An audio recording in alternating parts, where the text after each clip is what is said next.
things. Where do you keep them, and do you ever wear them? And what's it mean to be able to be a starter as opposed to backing up person? Yeah, those are back in Chicago, safe and sound. So I don't know if I've worn them any other times other than like the ring ceremony, maybe to a school visiting or something like that. But that was about it. But just I mean, it's another great opportunity to be back to it, and it's just these don't come around very often. So you got to take advantage when you get them. How do you feel your Super Bowl experience will help you the next couple of weeks and in the game? I think just when you get down there, especially the media availability, all the requirements and obligations that you have to do, I think just having been through that and obviously being a starter, it's a little different with time management and everything. But just having seen all that, being up close and personal with it, I think all that will help me. What are your recollections of Patrick Mahomes visiting you after the Chiefs game last year, and did that make an impression on you that he would, Absolutely. Yeah, I didn't even know Pat at the time. For him to come out of his way after the game and wish me luck and everything, just a real class act. I mean, the guy's awesome on the field, off the field. He's he does it all. You guys stayed in touch at all? Not really since then, no. But just for him to do something as simple as that, it went a long way.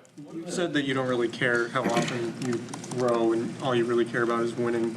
Somebody like Richard Sherman will see any sort of slights against him and use that as motivation. I'm wondering, with all this discussion about your play, the fact that you threw just 8 passes in the NFC title game, how you use that or how you view it, if it's even on your mind at all. Well, yeah, I mean, Sherm, everyone has different ways to, get motivated, and very similar to Sherm, I do the same thing. I hear all the stuff and everything, but it's just you can't put that all out there all the time. It's just, you have to do with it what you will and take it for what it is. It's just, at the end of the day, you got to go out there and play football. So Sherm, what do you think is the benefit of examining Tom Brady in a Super Bowl, in the game, that will play a role in how you prepare for this game?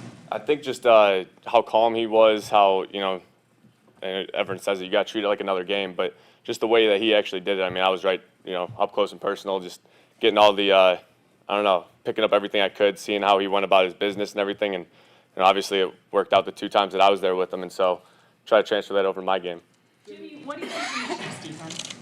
A talented group. They really are. They it starts up front, 95-55. They got other guys that could get after it too, but just their overall team speed, they mix it up in coverages. They're trying not to give you anything easy, and so it makes it difficult on us. I mean, how hard was it to watch that film from last year? What was it like for you, obviously with the emotions of your injury, but studying that tape and their defense? Yeah, it brought up a lot of memories. Obviously, with the knee and everything, it's crazy just how things come full circle like that. But it's new year and everything.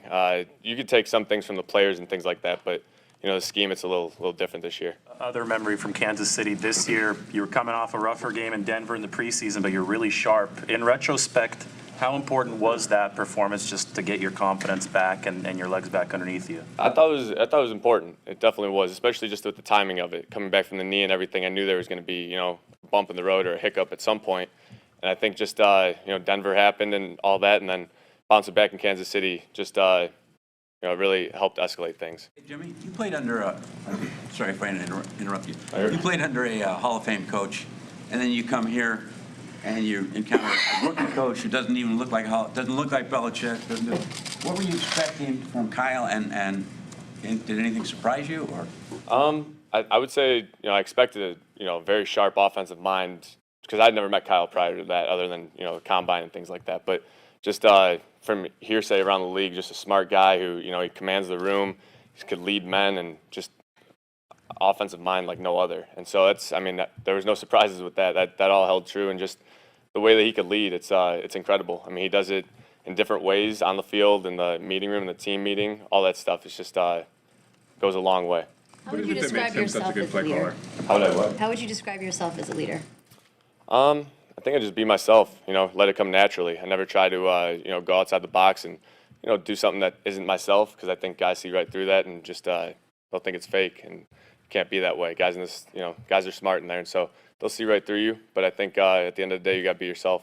Jimmy, along the same lines, because your teammates say you're one of the guys, you don't elevate yourself. You're not like, I'm the franchise quarterback. You're not. But at the same time, you can't just be one of the guys because you're the quarterback, and there are times where you have to scream at them like it was the Browns game or whatever. Anyway, is that something that comes naturally, or have you learned the art of how to balance those things? There's definitely a balance to it. It's a fine line, but I think at the end of the day, as long as guys respect you, respect your opinion, and they see the work you put in and things like that, I think all that carries tremendous weight. And it's just when we're around each other, the teammates, just as much as we are, you just your guys inside and out, and they know you inside and out. So there's really no being fake. It's just God is what it is. Jimmy, on a pretty young team, how important is Joe Staley just as a voice and a locker room presence? It's huge to have him, especially just big moments, games like this. I mean, we've had him throughout the entire end of the season. It feels like these big games, but just having a guy like that who could, calm everything down, put everything in perspective and things like that. I mean, Joe's done phenomenal on the field, and the things he does off the field go very unnoticed, but it carries us a long way. Does he say things in the huddle much? From time to time, yeah. I think there's a time and place that he will, but yeah. I mean, everyone leads in their own way, or shows examples of that. Jimmy, just wondering, because it is different going through the process as a starter and a backup, will you reach out to Tom or anyone from the Patriots just to get advice how to handle what you're about to encounter in the next week and a half? I might. It's not a bad idea. I mean, it's just the more information that you could get about it, and having been through it, it's a little different as a starter than backup. So any information I could get would be great. Jimmy, speaking of what you learned from Tom Brady, just being a part of those Super Bowls, like against the Seattle Seahawks, just what can you speak about his demeanor when he led that game-winning drive in the Super Bowl? Yeah, just I said it before. He treats it like every other game, and just you could see it and how he is, his body mannerisms, everything. It's just how he prepares for it makes him confident on Sunday. And so I'm trying to do the same thing, be ready to go, and we'll see what happens. One of the things Kyle's done and John have done, they embrace the history of this franchise, and so Joe Montana's at a game, Jerry Rice is at a game, Steve Young. How do you feel about the importance of that, and then how do you feel about being measured by the standard of those players?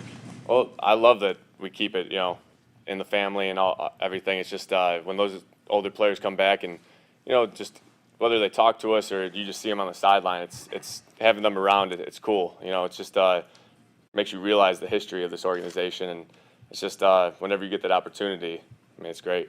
You mentioned that you were similar to Sherm in the way that you guys both see perceived slights. Obviously, you guys react publicly to them in very different ways. I'm wondering, where do you think your approach to just being kind of quiet about that comes from versus Sherm, obviously, who seems to fuel himself by being a little bit louder about it? I don't know. I think maybe having two older brothers, you say too much, you get, keep your mouth shut a little bit.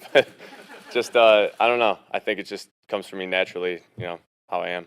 Robert Saleh talked about was the first road trip where you guys stayed out on the road and building team unity and kind of getting off to a good start 2-0 and then coming and going on the road and you guys did 8-0. The one in Ohio you're talking about? Yeah, starting the season now. How important was that to build the team unity? It was cool. It seems like a lifetime ago, but just staying in the Holiday Inn, all that stuff, just it was an eventful week. A little different than what we were used to, but that time you get to spend with each other, with the coaches, with the teammates is you can't replace that. It's awesome.